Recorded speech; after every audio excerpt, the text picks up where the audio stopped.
Bom dia, pessoal, novamente, né? Vamos ao segundo vídeo da disciplina de Matemática para Administradores, né? Nesse vídeo nós veremos a unidade 3, né, da apostila de vocês,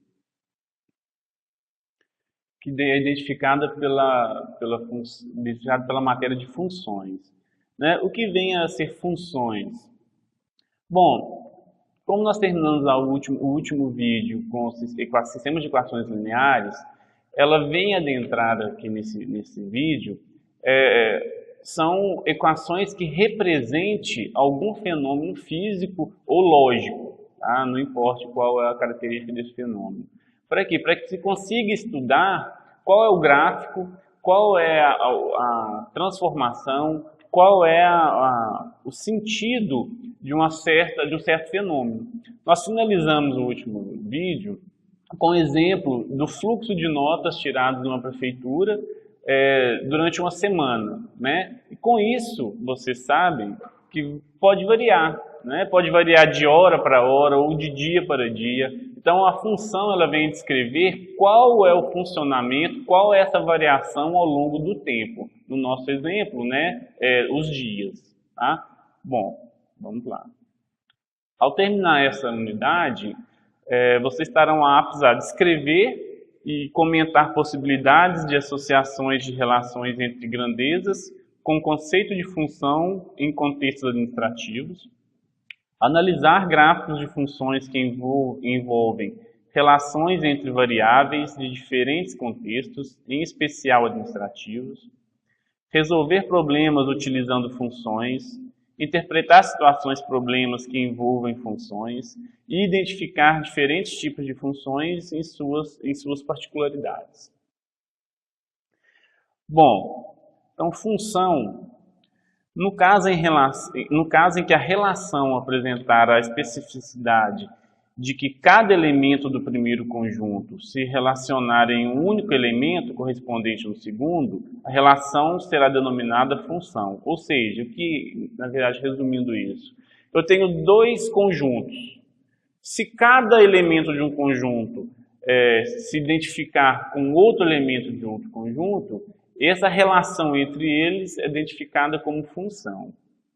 Na maioria das vezes, as funções envolvem conjuntos numéricos e algumas leis de formação que as regem. Bom, como podemos ver nesse slide, é um exemplo de carta não comercial e cartão postal nacional, onde relaciona na minha coluna esquerda o peso em gramas da carta e a coluna direita o valor básico em reais. Como podemos verificar, até 20 gramas, nós temos um valor de 27 centavos. De 20 a 50 gramas, de 45 centavos, e assim sucessivamente. Então, isso aqui está relacionando o quê? Isso que eu acabei de dizer para vocês. Cada elemento da coluna esquerda se relaciona com o elemento da coluna da direita. Isso caracteriza uma relação de função. Ou seja, uma carta que pesa 18 gramas, ela vai custar 27 centavos. Ou seja, essa carta de 18 gramas não pode custar de 27 centavos e 45 centavos, o que não caracterizaria uma função, porque um valor da esquerda de um conjunto teria dois valores correspondentes à direita. Bom, o que nós podemos tirar da tabela anterior? Qual o valor a ser pago por uma carta que pesa 73 gramas? Qual o peso máximo de uma carta para que sua tarifa não ultrapasse R$1? É possível que duas cartas com tarifas diferentes tenham o mesmo peso? É possível que duas cartas com pesos diferentes tenham a mesma tarifa? Como nós já identificamos anteriormente, né, não é possível. Tá? Cada preço vai ter a sua faixa de peso e cada peso vai ter sua faixa de preço. Então, não é possível dois valores terem correspondentes diferentes em cada grupo. Tá? Bom, o peso é variável independente e a tarifa é variável dependente. Por quê? Eu vou associar o valor que eu vou pagar pelo peso. Então, ou seja, primeiro eu analiso o peso. Então, é a variável independente. E aí, com o peso, né, conhecido, eu vou identificar a tarifa. Então, é uma variável dependente porque fica dependente do peso da carta. Bom, nem toda relação pode ser considerada uma função, como nós já vimos. Acompanhe o exemplo. Se R, o conjunto dos colaboradores de um órgão público que constam na lista telefônica da cidade N. Então, R é o conjunto de colaboradores de um órgão público que tem o seu número numa lista telefônica, tá? De uma cidade N.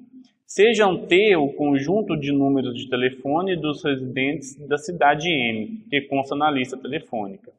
Bom, esse exemplo não caracteriza um exemplo de função. Por quê? Alguns colaboradores têm mais de um número de telefone. Então, eu vou ter mais de um número de telefone associado a uma única lista. Isso caracteriza uma não função.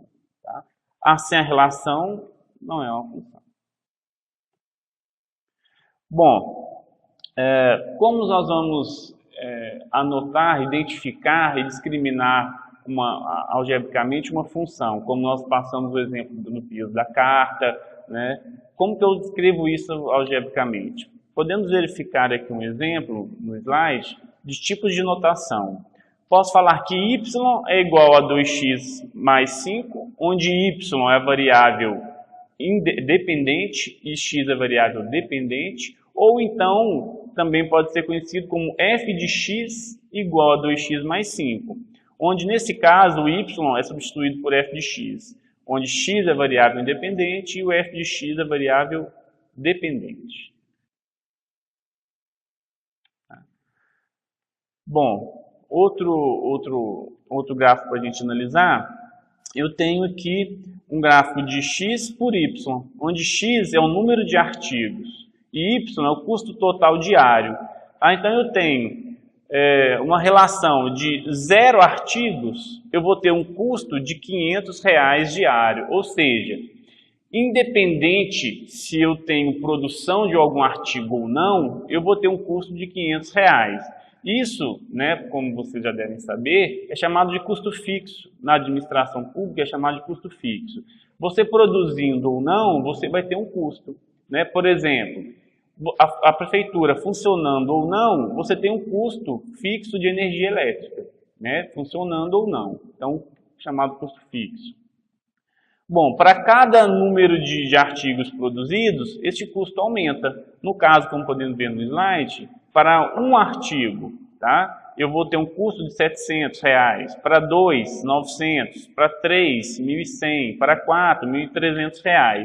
Então, para cada item de x, eu tenho o valor de y. Isso caracteriza uma função. Se caracteriza uma função, eu consigo pegar esse problema, que é um problema prático, pode ser retirado no dia a dia de vocês na administração pública, e equacionar de forma algébrica, tá? Chamado por uma lei que rege a relação, ou seja, uma regra. Bom, para obter o custo operacional diário, no exemplo exposto anteriormente, na forma da tabela, para 0, 1, 2, 3 ou 4 unidades, o que nós vamos fazer? Multiplicar o número de itens por 200 e adicionar 500 ao resultado. Ou seja, para cada número x, eu vou multiplicar o valor y. Só que tem que ser somado quem? O valor de 0x, que é o que nós chamamos de custo fixo.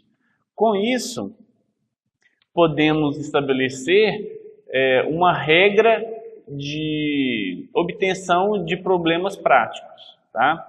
Bom, olha, vamos ver no slide. Por uma equação, na equação anterior, para obter o custo diário no exemplo anterior, teremos o quê? Que y vai ser igual a 200x mais 500. Se verificarmos o funcionamento dessa equação, quando x vale 0, o meu y vai valer quanto? 500, que é o custo fixo. Então, para cada aumento de x, para x igual a 1, eu vou ter um custo de quanto? De 700. Se vocês fizerem o teste e verificarem para os outros itens da tabela, vamos ver que realmente essa equação ela descreve o funcionamento do caso prático. Ou seja, você, a partir disso, conseguiu, de um caso prático, equacionar uma função que pode descrever para outros elementos, né? A tabela indica até 5, por exemplo, 5 elementos, mas com a função você pode estabelecer para 6, para 7, para 8, para quantos elementos você quiser. Outra forma de visualizar aquela função é no modo gráfico. Como podemos ver no slide, o gráfico ele demonstra no eixo X número de artigos, no eixo Y custo operacional e a função que nós encontramos, que é anterior, traçada nesse gráfico. Podemos visualizar que quando o meu X vale 0, qual é o custo operacional? 500, que é o nosso custo fixo, e assim sucessivamente para cada um dos valores de X. Então eu consigo visualizar, encontrar esse valor em forma de função algébrica ou traçando o gráfico daquela função. Muitas vezes, na administração pública, vocês vão achar mais fácil na forma gráfica, porque é uma forma visual, uma forma de verificação instantânea. Bom, no estudo da função é importante que conheçamos alguns conceitos. Domínio e imagem. O que é domínio, o que é imagem? Domínio é referente ao eixo X, ou seja, quais são os valores no eixo X, ou seja, da variável independente, que pode-se assumir.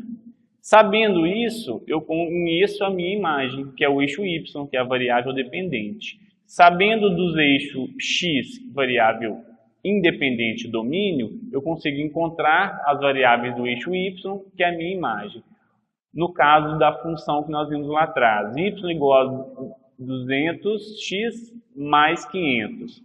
Para o x igual a 1, que é o meu domínio, qual vai ser a sua imagem? 700. Ou seja, 200 mais 500, 700. Então, domínio para x igual a 1, eu tenho uma imagem igual a 700. Bom, mas nem sempre encontrar o domínio e a imagem é de forma simples, porque às vezes encontramos equações que descrevem fenômenos práticos e são equações mais complexas. Como podemos visualizar aqui no slide, uma função encontrada de um exemplo prático que deu f de x igual a x mais 4 sobre x menos 5. Essa função ela envolve numerador e denominador, né, e é uma forma mais complexa de se encontrar um domínio de uma imagem. Bom, como podemos fazer isso? Sempre identificando, tá, qual é a não linearidade da função, qual é os valores que essa função ela não existe, ou seja, valores que o domínio não possa ser assumido. Né? Como nós sabemos, uma função que tem numerador e denominador, o que eu não posso ter é divisão por zero, ou seja, o meu denominador não pode ser zero. Fazendo essa verificação na função, eu tenho no termo no denominador x menos 5. Bom, se x menos 5 não pode ser igual a zero, ou seja, x menos 5 tem que ser diferente de zero, eu vou fazer essa equação. X menos 5 diferente de zero, então eu vou encontrar que x é diferente de 5. Ou seja, qual é o domínio dessa função? São todos os números reais, pode assumir qualquer valor, número negativo, zero ou positivo, excluindo o número 5, porque nós encontramos que x tem que ser diferente de 5. Tudo bem?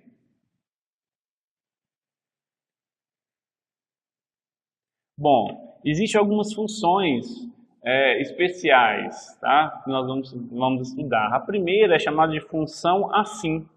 Essa função afim, ela é do mesmo formato da função anterior que nós encontramos no exemplo, né? Que y é igual a 200x mais 500, ou seja, ela possui dois termos, tá? Do lado direito da equação. Um termo com a variável sendo multiplicado e um termo isolado sem a variável independente. Como podemos visualizar no gráfico, esse gráfico apresenta o gráfico da equação de y igual a 2x mais 1. Ou seja, 2x tem um termo multiplicado da variável independente, mais 1 que está sendo somado sem a multiplicação da variável independente. Tá? Isso é considerado função afim.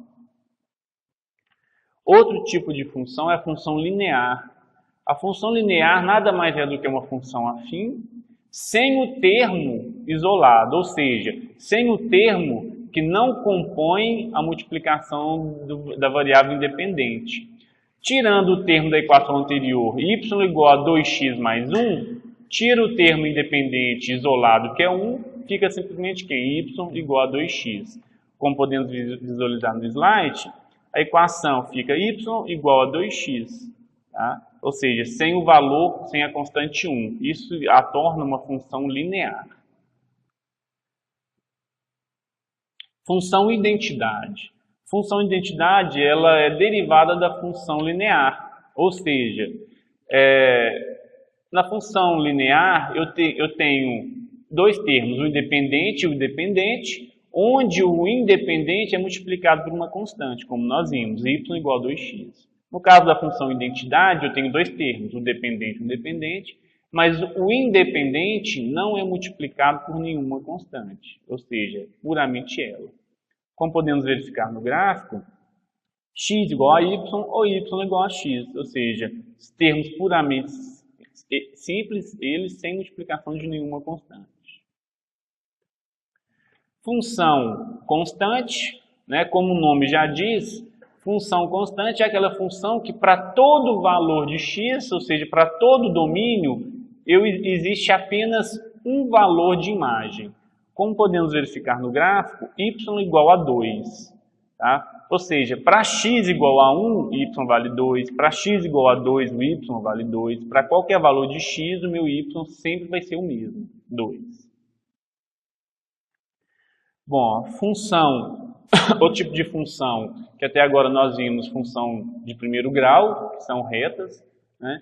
E agora uma função de segundo grau, que é dado por uma parábola, que também é muito útil no dia a dia de um administrador público. Tá? Bom, como podemos ver no gráfico, a função quadrática ou função de segundo grau é dada por essa função genérica, f de x igual a x ao quadrado mais bx mais c, onde o a é a constante de multiplicação do termo de segundo grau, o b a constante de multiplicação do termo de primeiro grau e c a constante isolada, ou seja, de multiplicação do termo de 0 grau. Tá? Ela me dá uma parábola, que é uma concavidade para cima ou para baixo. Isso vai depender das características dos valores das constantes, A, B ou C. Bom, vamos identificar aqui agora onde as funções cortam os eixos. Tá? Tanto a de segundo grau quanto a de primeiro grau. Vamos dar um exemplo de função de primeiro grau. Tá? Eu tenho, visualizando no slide, eu tenho uma função do termo que nós já vimos, de f de x igual a x mais b. Isso é uma equação de primeiro grau. Como que eu faço para encontrar os termos de corte, ou seja, aonde eles cruzam os eixos, de o eixo x e o eixo y? Se eu quero encontrar aonde a função corta o eixo y, eu vou simplesmente zerar a variável x. O termo que sobra, que é o restante, é o valor onde a função corta o eixo y. Para encontrar onde a função corta o eixo x, eu faço a mesma coisa. Eu zero a variável y e isolo o x. Encontrando esse x é o valor onde a função corta o eixo x. Bom, com isso, nós vamos chegando ao final desse segundo vídeo. Espero que tenha dado uma ajuda, um empurrão a vocês nessa unidade 3, tá? Que é a função, que é uma unidade muito importante no estudo do administrador público. Tá? Existe no material de vocês alguns exemplos. Espero que peguem esses exemplos, resolvam os exercícios. Né, e qualquer dúvida, nós estamos no site, no chat, no espaço aberto para vocês para dúvida. Tá? No mais, bom estudo e bom dia para todos.